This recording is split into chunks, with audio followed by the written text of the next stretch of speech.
So at this moment, I would happily approve a motion to accept the December minutes as written unless somebody has a significant alteration to said minutes.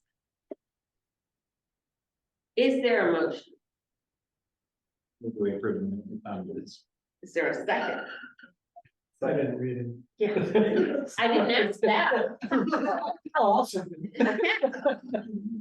All in, Too late. all in favor of adopting minutes as written, signify by raising your hand or saying aye, and all opposed. Okay, done, great. Thank you. Let's see, old business, equity statement for Saco bylaws, Jerry Finnegan, take it away. Okay, the neighborhood organization policies that has just been adopted has a model charter in it, and the policy now requires that bylaws have an equity statement in them, and ours do not. The model charter would say the senator, neighbor association would oppose any act of discrimination and condemns bias on the basis of gender, race, ethnicity, national origin, age, sexual orientation, or identity, education, economic or social status, or disability, and will advocate for an equitable and welcoming neighborhood in which all can freely and safely participate, live, differ, debate, and grow. And that we would support the city's Eugene goals. I don't think we have to have that part in, but anyway, we don't. This is FYI only because we would have to have a general meeting to add that to our bylaws, and that would be part of Article 3, which is under purpose of membership. Will be a new section 2. So. Would you like to submit that as a motion and follow up by sending us the language like typed out? Yeah. And then we can just vote on it at our next general meeting? Yes, I move that we put such a statement into our bylaws. And do we have a second? I'll second. Thank you, Jerry. And anybody for discussion on that? Any feelings? Now, this was our original statement that we made. This is It's different. just, it hasn't gotten. No, I think this is from, so the city of Eugene is revamping the neighborhood organization recognition policy, the North. I sent that out to the board. And that basically lays out how neighborhood associations function in relation to the city. And part of their revamping and updating the North is requiring that all neighborhood associations have equity and inclusion statement in their bylaws. Ours exists, but it's not in our bylaws. That was my question. And so, and that's their boilerplate version. So it's not ours that we wrote. That's the one they supplied as a boilerplate version for community organizations to adopt into their bylaws. And the motion is to adopt the boilerplate one or the one that we already created? That I give this language as a proposal to be included into our bylaws. So I think what Tim is getting at is why wouldn't we just put our own language Spend all for that our effort. equity and inclusion statement We spent a lot of into time. our bylaws? We could definitely do that. I'm sure you find that language myself, but I'm sure. We have it somewhere. I'm sure I have a copy, and I'll have to dig up too, but yeah, sure, we can include, it's on, it has an equity statement, it doesn't have to be their language. I think it's on there. and that was my main gist, is all the effort we put into crafting that. We should.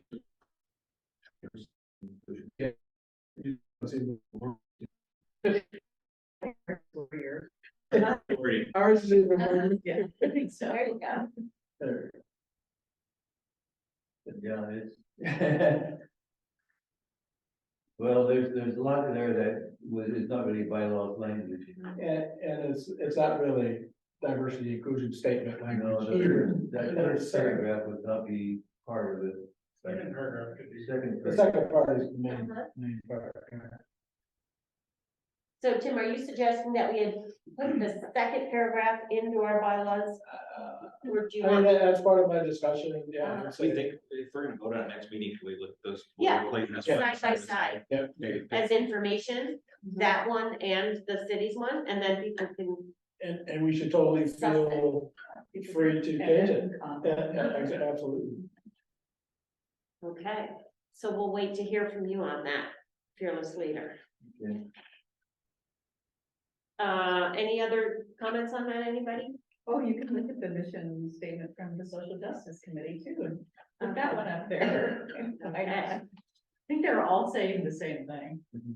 Okay, E and I, Jerry Finnegan?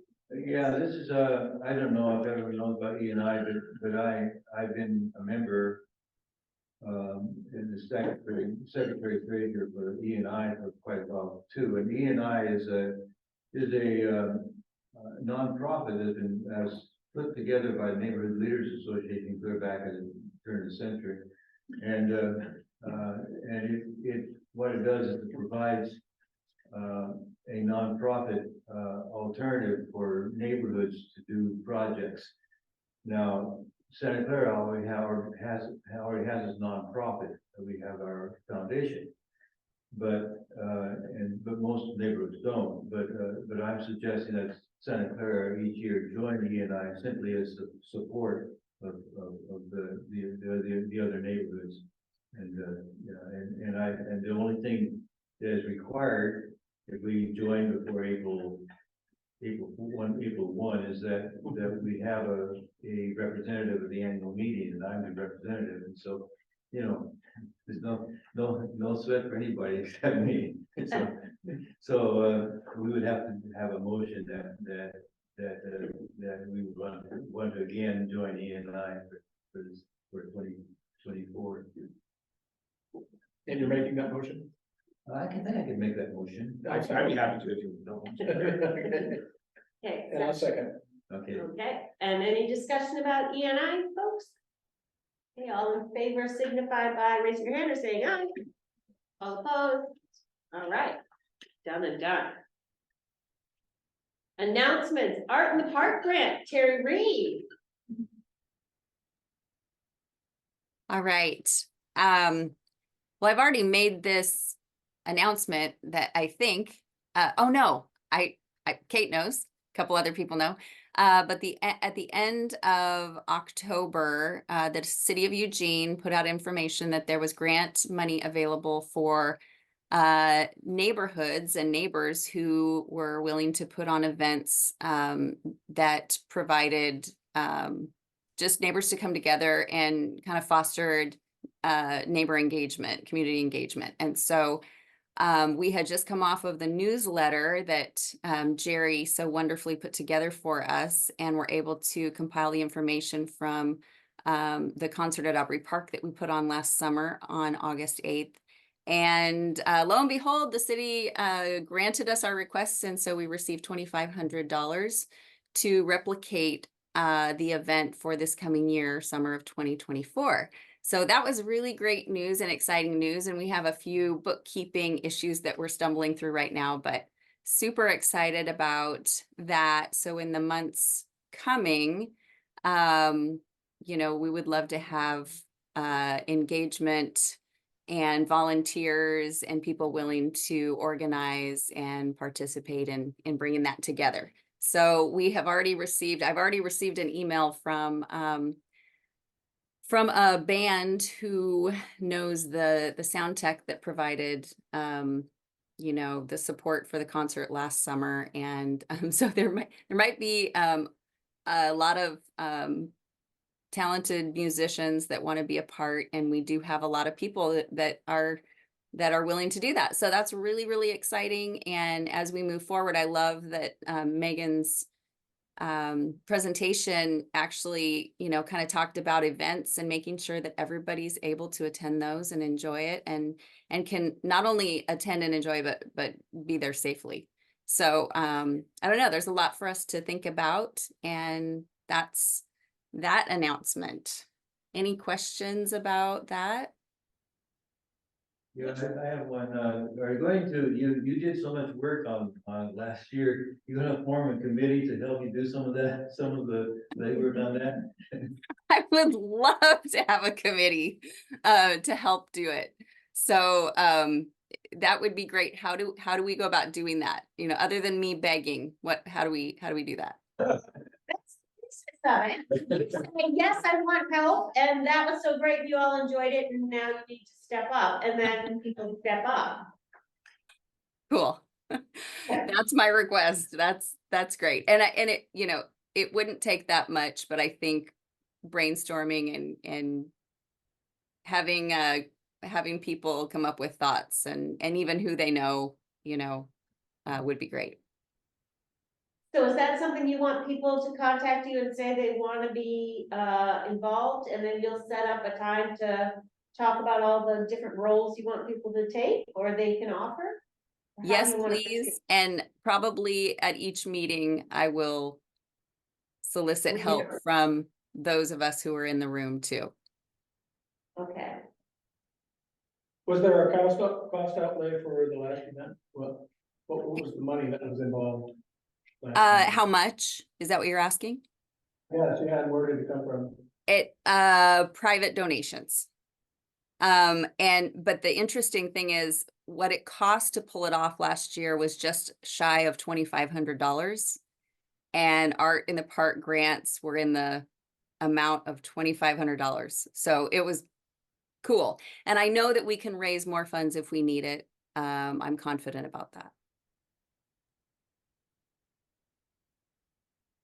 okay, thanks, Terry. Something to look forward to. Yeah. Would you like to have the next item too, the food drive in Saco? Yes, I actually have 2 more items. Is that okay, Kate? Yeah, go for it. I'll be quick. So we are partnering with Food for Lane County. When I say we, I mean Saco is partnering with Food for Lane County again this year. The food drive for the neighborhood associations will be March 2nd. And just as an update, it's coming quickly. And so basically we need volunteers for 2 to 3 locations, unless we get an abundance of volunteers, people stepping up to say they will table and take in donations at certain locations. I have a phone call into Fred Meyer. Their HR department, I guess, handles that stuff. So I'm hoping that Paige will give me a call back. And I reached out to the Grange, Ron Lamey, and they have a meeting next week. He didn't see anything on the calendar for March 2nd and would love to partner with us to be another site for food drops. And so they'll put something on the leaderboard as soon as they get approval at their meeting next week. And they're thinking about a 4-hour window as a donation drop. Other neighborhood organizations and organizations in kind are actually doing a hybrid where they're offering to take monetary donations and turn that into food for Lane County.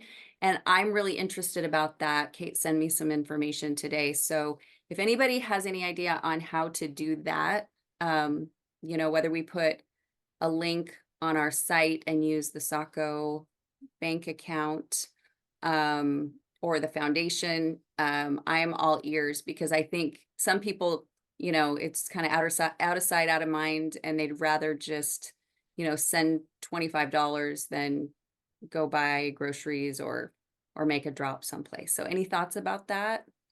And anybody want to help? Yeah, I do. Is that Chris? Yeah. Hi, Sweet. Terry. Thank you, Chris. We'll be in touch. And what day of the week is the March whatever? It's a Saturday. It's a Mhm. Saturday. And I think, you know, last year what we did was we had Food for Lane County barrels dropped off at several locations, which in my mind was good because people would have time over the course of a month to bring their donations. I think we lost a little steam though with that. On Point at Fred Meyer hosted one of the barrels. One of the schools did, and 2 churches, which was great. But I think we might gain a little bit of traction if we just kind of push together, use the energy for one day, and then go from there. Okay. And, I think if you're interested in what they call the green food drive for Jefferson West Side. Oh, Sonia's got her hand up. I'm sorry. It's okay. Sonia, please. I was just gonna say, I've done some of the food drives like this before, and I know Weimar, I know it's south of Beltline, that the Weimar and Benita allowed us to do that once. I don't know if the Weimar up here, but it is really helpful to be at a grocery store, obviously, because people will walk inside and like, okay, great, and then they bring out a cart full of food and dump it in, so it's really helpful to be able to be at the grocery store. I'm excited, I think this is great. And I appreciate that because I reached out to Anne and said, because I was thinking of Buy Mart too, or Grocery Outlet, but I recognize it's in River Road and I don't want to step on any toes. Right now, River Road, they don't have River Road participating. It's not to say that they won't. So I feel like if they're not participating, that would be okay, but we'll kind of play it by ear. But I also see in the chat that there's a contact for Jefferson West Side that's been doing the cash donations. So that would be great for me to maybe reach out there, or if anybody knows Ted, that'd be great. Any other questions regarding the food drive? Comments about the Weimar and grocery outlet idea is just because those establishments are south of Beltline doesn't mean that all the shoppers that shop there live south of Beltline. Good point. Good point. True that. Yeah. And then just the final announcement in talking to Ron Lamy with Troop 182 and the Grange, the Boy Scout Troop 182 and the Grange, I remembered that they are doing a fundraising event currently now until the end of January.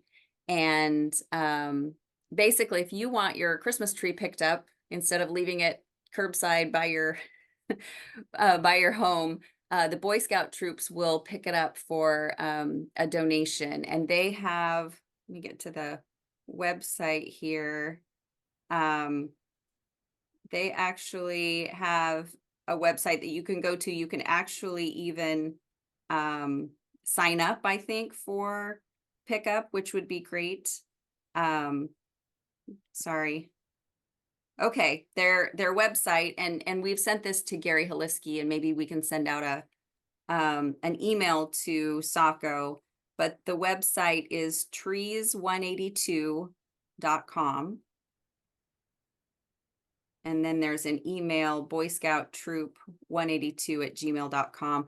I think Ron said you could actually text if you're not loving the technology, if you're not tech savvy, and someone will actually schedule you as well. But I think it's a great opportunity to support the Boy Scouts, and they so helped us with the concert at Aubrey Park last year, just managing the parking lot and keeping people safe. So I think that is all. Thanks, Terry. Let's see, also on the list of announcements, let's see, the Neighborhood Summit is coming on January 25th. If anybody wants to participate, it is put on by the City of Eugene, and the topics are going to be the overview of the revised neighborhood organization recognition policy, or NORP as they call it, and a look at the new action work plan requirement from the Office of Equity and Community Engagement for funding for community organizations on into the future. So the model that has been used in the past to fund neighborhood outreach, where the city would provide a certain dollar amount per address in each neighborhood association, and that would be dispersed 3 times over the course of the year, and when you didn't use, it was very complicated anyway, they would disperse 1/3 of it. If you didn't use your money, get put in the pot and then added to the second disbursement. So neighborhood, it basically set up a situation where neighborhoods that are very well organized and putting on a lot of events and doing a great job with putting out information would get extra money, because inactive neighborhoods didn't spend their money. But that didn't help inactive neighborhoods learn to become active and get neighbors engaged. So there's a whole new way of doing the funding on into the future. And that requires that every neighborhood association create a budget and a work plan saying, we're gonna plan to do this many newsletters or postcards and this many events, and this is what we think we need for support to be able to do that. And then we submit that as a budget by the end of March, and then when the new fiscal year for the city starts, which is July 1, then they have organized all their funding based on people's work plans. So anyway, it's a whole new way of doing it, and we all need training in how to get functional about creating a budget for our community organization, which we have never done. That starts this year. And it's gonna start in the spring. Yeah, so part of the neighborhood summit is going over how that looks. They're gonna provide a template for every organization to use if they want to, and if you don't want to use their template, you don't have to, but there's gonna be a significant amount of hand-holding they're providing along the way. And hopefully also in there will be ongoing hand-holding to help neighborhood associations create better outreach tools, whether it's newsletter help or mailing help or all these other things. So anyway, if anyone wants to participate in that, that's gonna be January 25th. And I think it's at 5:30. Yeah, 5:30 p.m. And you can do it either as a Zoom participant or in the room participant. Where is the room? That is a really good question. And I don't have it with me right now. So Chris, you can send me a personal email and ask me for that, or you can just go to the Office of Equity and Community Engagement, City of Eugene, and put in Neighborhood Summit, and I'm sure it's gonna be there somewhere. Okay, thanks. Then on January 30th, there is Ready Northwest, which is River Road, Santa Clara, Bethel, and Whitaker, sort of the northwest neighborhoods. Their emergency preparedness group working together is called Ready Northwest, and there's going to be a presentation on January 30th, only via Zoom from 6:30 to 8, and it's all about the seismic safety of the northwest area bridges and overpasses. So things that would affect our neighborhood should we have a seismic event, and how that might play out and what maybe we need to be doing to prepare for something like that. And that's free for everybody. Then there are the City of Eugene Boards and Commissions annual recruitment for participants. I think if you're unincorporated, you can serve on every committee except the budget committee. Otherwise, you can serve on all of them. If you're incorporated, you get the budget committee too. They're looking for members for the budget committee, the civilian review board, the historic review board, the human rights commission, the planning commission, the police commission, sustainability commission, the toxics board, and the Willamette Citizen Planning Committee, as well as the Metropolitan Wastewater Management Commission. So if you like to serve, there are ample opportunities. I think all the applications to serve on those are due by the end of January, so you want to get on the city's website and look up what the application process is and sign up to apply.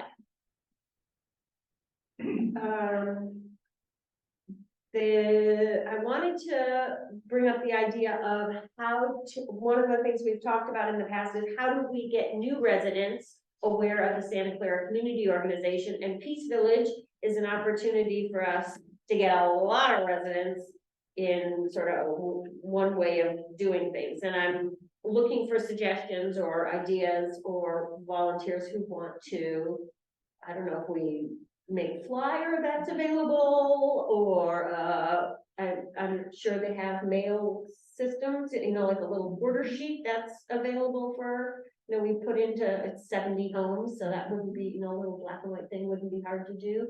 Or we have our old newsletters still, those colored versions. Okay. I think we have a box of them at my house Yeah, still. the newsletter is a great Yeah. idea, because it's Really good. helpful. That's Yeah. Yeah. really informative. They're very effective Yeah. from what I've heard. Mhm. Saying, Oh, So I don't think we have one from the very last one, No. but the one before, Before they had an overrun. right? I didn't, I thought about it, asking him to actually do a little bit of an overrun, but I did it this last time, so we could always. But we could give those ones as a, yeah, And Terry, Terry. What about those of us who bake or don't? You know how you bring your neighbor a zucchini, zucchini bread or banana bread or whatever. Do they have a community area? They have a courtyard or something. They have a large community kitchen area. So we could bring something and drop it off with the flyers that's more than just a piece of paper saying, hey, we want to welcome you. And I don't know if we're allowed to like go in and meet residents at Peace Village, but I think it'd be a good idea. I mean, I'd be down for being a part of that and saying hi to new neighbors. That'd be a great place for community events, just in general. So Terry, would you like to organize this?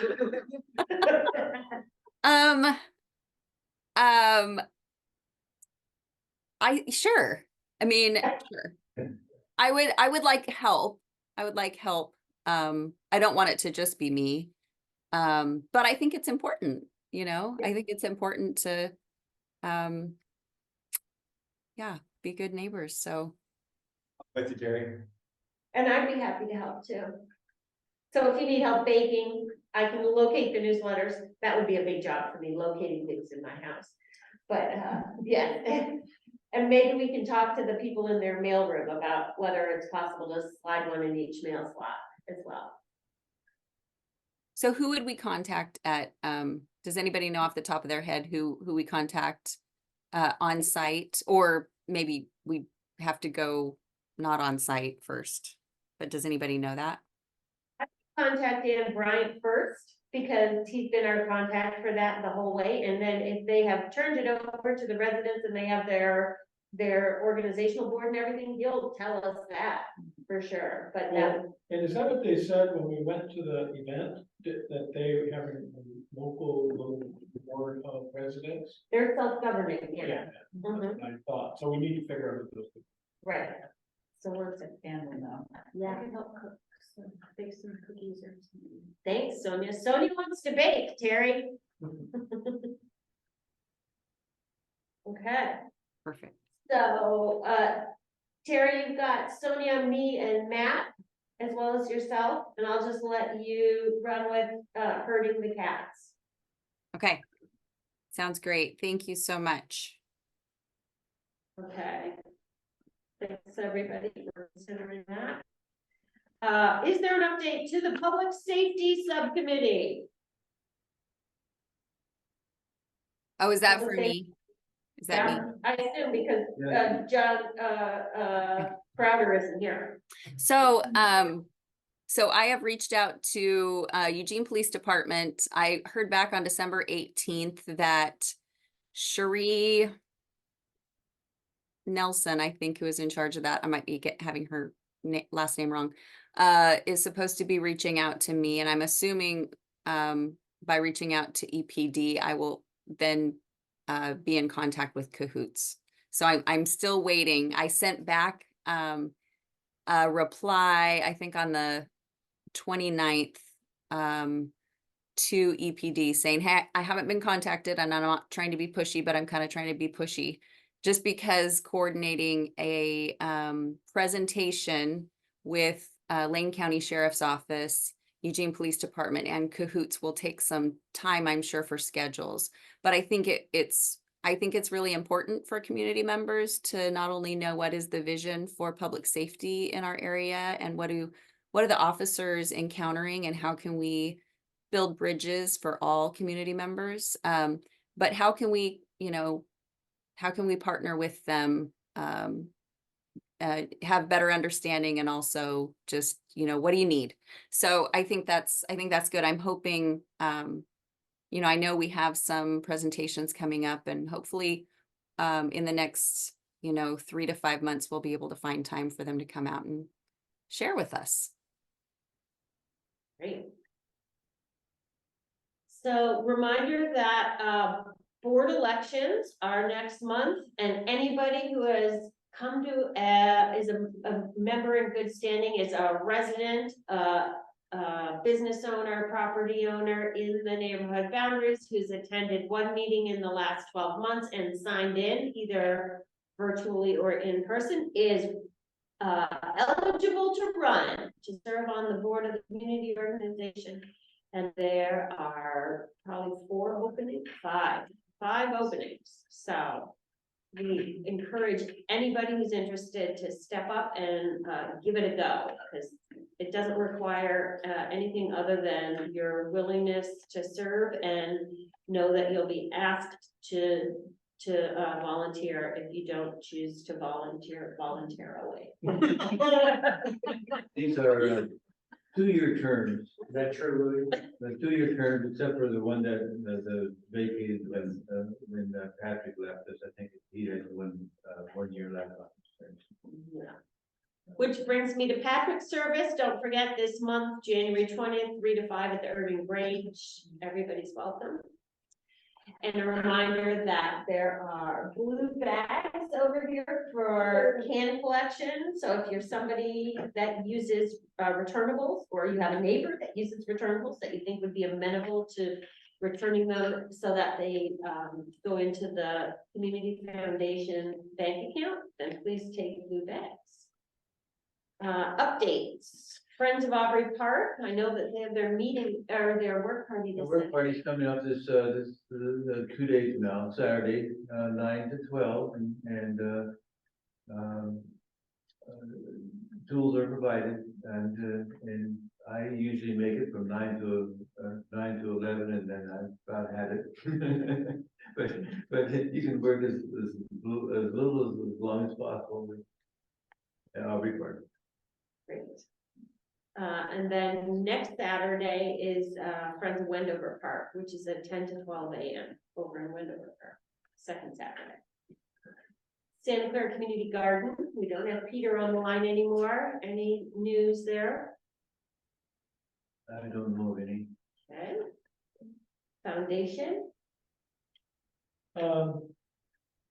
Actually related to the garden, there was some talk about making the garden foundation project, so Peter maybe is working on a proposal to submit to the board of the foundation, so we'll see what it comes to that. And other than that, we've made hundreds and hundreds of dollars with our blue bag program, so you know, it's fairly lucrative. So get those blue bags and fill them up. Good chance to talk to your neighbors and say this is to a great cause.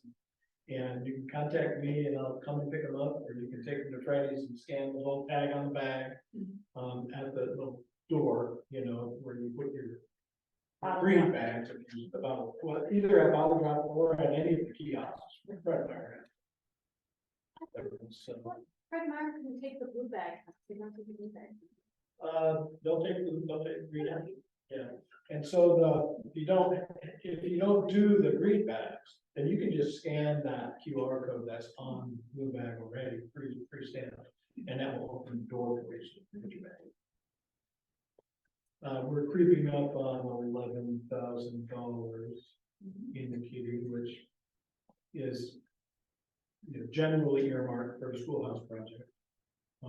If other events like the maybe the music event, the concert in the park needs some money, then we can consider a proposal by Ben Terry or someone to request funds on the foundation, and then the board will evaluate that and see if it's an appropriate.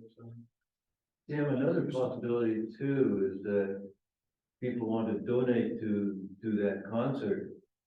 Instead of giving the money to Terry, give it to the foundation. And then that becomes tax deductible. Well, and again, that's an option, but a proposal will have to be brought before the board that then we can all vote on. And so, yeah, if that's something we want to set up, Terry, write a proposal for that, and then we'll ask people to then earmark something specifically for for the event.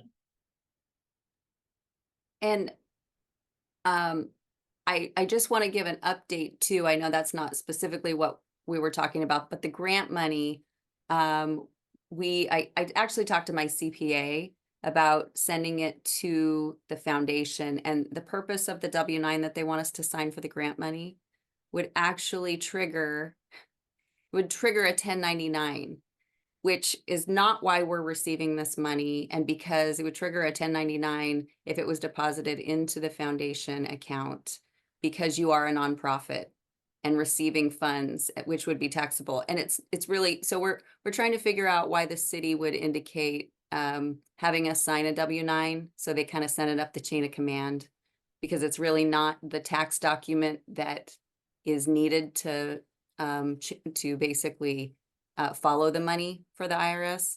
So anyway, I know that was not what Jerry and Tim brought up, but I just kind of wanted to give a heads up on why it's taken a little bit longer and I haven't gotten back to you. We don't want the foundation to be taxed on money that they're And just using as an account. So my consideration is that we didn't actually apply for that money. And so there's no real tracking of it through the foundation. The foundation would never be taxed. It's a nonprofit, and before you even have to fill out anything long, you have to have $50,000 of assets. So I don't see how that becomes an issue. I don't know. My CPA just said I wouldn't think it would go to the foundation. I wouldn't, because whoever gets the money has to sign a W-9, which triggers a 1099. And so anyway, so the city is actually figuring out how we do this, and hopefully we can just deposit it into the Santa Clara Community Organization account for reimbursement for a specific, earmarking it for a specific community event. But we should come to grips with whatever that structure is, because certain projects could involve people donating money and for a specific project, and that they should be, like for the Grange Bureau. We would never see that money, but we offer to accept donations that would be earmarked specifically for the mural, so that people could write that money off. And is there any cost to the foundation to do that? Like, to be the pass-through entity? No. Well, other than potentially people thinking something weird is going on, and we certainly don't want that to happen. But technically, it's not, and I've worked with E and I for so long. Technically, it's not a pass-through. Technically, they're simply donating to the foundation. The foundation makes a decision about where the money goes. And so if the money happens to be the same amount of money that someone's donated, Well, and it can be, the foundation can restrict donation. So people could say, I want this to go to this purpose. And if we restrict that in our books, then it has to go to that purpose. Yeah. I mean, that's what E and I do too. right. And so I'm okay to do that. It just has to be, a formal proposal to the board so that we can all discuss it and ask and stuff. So it's all I transparent. don't know what Terry's talking about, but Yeah, I hadn't heard of them. yeah, I hadn't heard that. Or I tend not to be generated. Nonprofit could be taxed. And it's a grant, and the grants are to any organization that would have submitted, any group of people who submitted an application, and sort of asking Terry, but it didn't have to be a neighborhood association, it's just anybody who wanted to do a community event could apply for these grants, is that correct? Yeah. Yeah. But a W-9 triggers a 1099, which then assumes that if you sign the W-9, you're basically an independent contractor, and so you have to pay tax on that income as your income. But it's not, we're creating an event, we're not an independent contractor providing a service. So I think basically it's just the city's using the wrong tool and it's balancing everything out. Yeah. Yeah. And writing a check, Uh-huh. and so he is writing a check too. Yeah, so that's what Terry's waiting to make sure we get it right the first time, instead of figuring it out later. If it all comes down to it, then let's Mhm. look at it through the foundation. If that benefits anybody, then we'll discuss it on the board and see what we can do. Since Saco has its own account and it's not a legal entity, then if the city gave it to Saco, we put it in our account, we can't be taxed. That's what Even if they give us a W-9, we can't sign it, we don't have a taxable number, so that would just short circuit there. We do have a tax ID number, but we don't have to report anything. It's just, you know. So anyway, on the land use. 2590 River Road, the old Connects is now looking to be, there was a zone verification submitted for a group called Santa Clara Overstock that wants to create a new and used merchandise store there. Which I think they said they get overruns from Costco, Walgreens and other places and then resell it. 3650 River Road, the Jameson House, also known to us as the, not VFW, thank you, American Legion, is a historic building, so they can't adjust or change the look of that, but to the west of that, they want to build a one-story, 5,000 square foot meeting hall, gathering space and restaurant for the members of the American Legion. So that's thing they have submitted. And then 214 Grizzly Lane, annexation request for a 0.53 acre long narrow lot. Single lot annexation. That's it on land use. Katie, Yes, on the American Legion, we're talking about the ones just up the road here. yep. Yeah. Mhm. A hall next to the building. Yep, to the west. So what looks like behind it from the River Road. Okay. So it would be set completely, it has to be completely separate because you can't mess with the historical look of the building in any way on the exterior. So it would be a parking area in between and then 5,000 square foot single story hall to the Directly to the left of the building. Or directly to the west of the building. west. Mhm. Okay. So they have kind of a large lot. They still have all that area to the north that would be open. That's something they have submitted. Are there suggestions for next month's presentation or agenda item that people have? Is there something in general that you're wanting to see more or less of?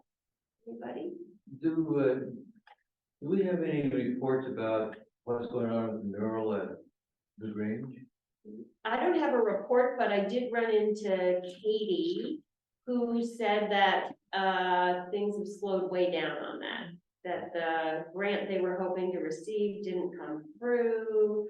And now there's some kerfuffle among Grange members about the whole thing, so it just sounded like it was on the slow train. That's all I know, but that's more kind of gossipy how to know. We could ask Ron Laney. I heard that the scouts actually might have one of our benches complete. Some of the timber, the Santa Clara timber back in the day, kind of a complicated story that, you know, I gave a client of mine some wood to build a bench if he would build two benches and give us one back. Well, that fell through for him. He never did build the benches. So I took all the wood back and I gave it to Ron Levy for the scouts to build a couple benches for us to place wherever we like. And so I think I heard the other day that one of the benches would be complete. So think about where you might want to see it, maybe off your park, Great. or even down a habit on the pond.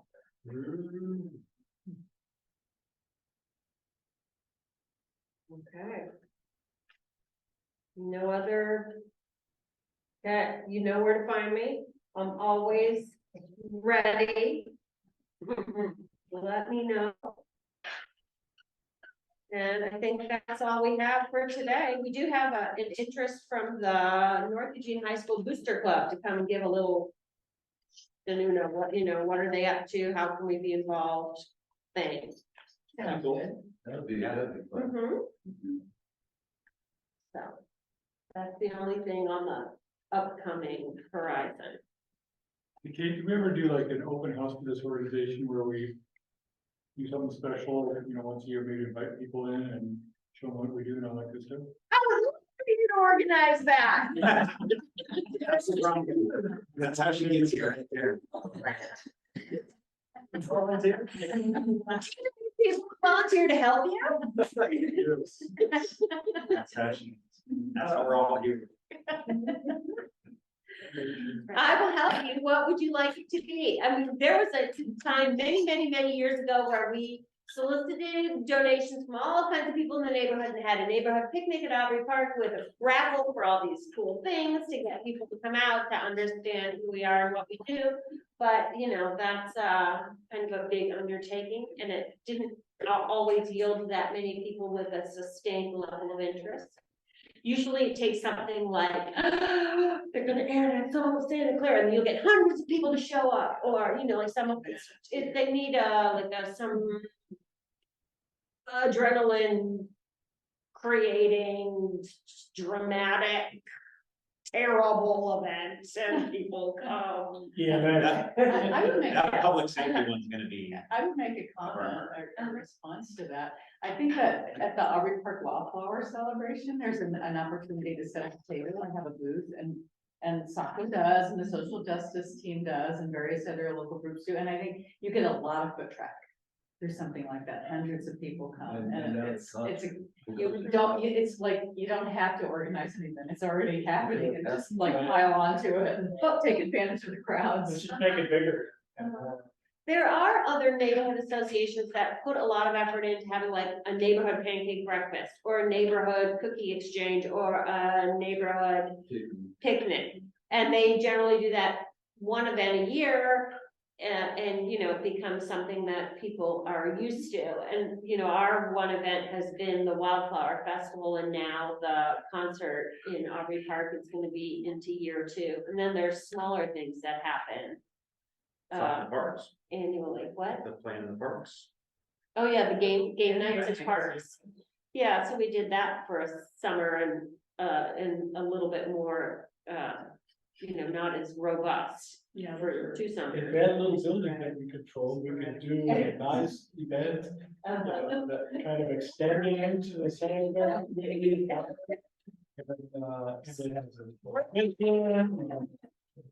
Yeah, but Scott, if you have an idea of something you think would, you're a new addition to us, although you've lived here for quite some time, so, what brought you and why, and what would do you think your friends and neighbors would show up for, right? Like, that's Think about it. good to know. Appreciate it. Mhm. The Eugene, Reading Northwest Eugene. They really, like to do stuff. So That's maybe true. some kind of event that shows people, bring in your kit. We have a couple tubs at home that we have all of our emergency supplies in for, 2 weeks ready and that, so, you can have a contest to bring in your kits and show us your bug out bag that goes in your car. Show us what's in it, things like that. So that would, and Reading Northwest would probably easily coordinate that for us. We just need a place to have it. What are they called? Reading Northwest Eugene. Our contact for that is Joel Robe. He's a Santa Clara contact. And for you can that. go to the Santa Clara website, and on the right, you should see preparedness item. You click on that, you'll see postings by them and there's contacts. On the posts. If that is something that ends up happening, I can always talk to the staff and see, sometimes at those kind of events, we've had, bottles of Water jugs. water jugs. And I think the city back in the day used to give out jugs. That would be good. There were things there that people could. Yeah, collect that always that brings gets them. people. Absolutely. Yeah. It's true. Yeah. And Creepy. Yeah. Okay, thanks, everybody. I appreciate all of you. George, 10 seconds.